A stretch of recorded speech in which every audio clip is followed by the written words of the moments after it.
चिलिहार जी सरकारी अस्पताल BHU चिलिहार के पानी जिंदगी जा 30 साल अर्पींदड़ डॉक्टर श्रवण कुमार बटर्जी अस्पताल के अमले पारा अज अस्पताल में अलविदाई तकरीब से गड अॼोके ॾींहं ते डॉक्टर श्रवण कुमार जो जन्म ॾींहुं हुअण ते सालगिरह जो केक पिण काटियो वियो। हिन तकरीब में चिलिहार के मोजिदीन खां सवाइ कराची हैदराबाद समेत सिंध के मुख्तलिफ शहरन खां सवाइ PMA थरपारकर के अगवाणन केतरनि स्पेशलिस्ट डॉक्टर्स हाज़िर service DHO अगूणन DHOs PPHI Tharparkar के ऑफिसर्स बेन मुख्तलिफ इदारन के माण्हुनि शिरकत कई।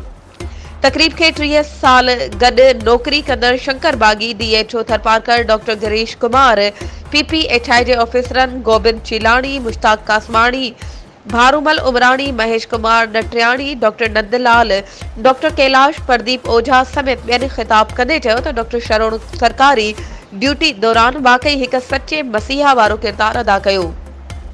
DHO पाने खिताब में तो खुशकिस्मती से मां में इन शहर जो ही आया हाँ तवा बुधायो तो इतने केड़ो डॉक्टर हुअण घुर्जे। जे मोट में शहरवासिन मुतालबो कयो त हिन अस्पताल में 2 डॉक्टर रिटायर्ड थिया आहिनि, एक डॉक्टर श्रवण और बो डॉक्टर प्रभुलाल। उन्हनि जी जाइ ते हिते डॉक्टर पीताम्बर ओझा और डॉक्टर श्यामदास राठे के मुकर्रर कयो वञे।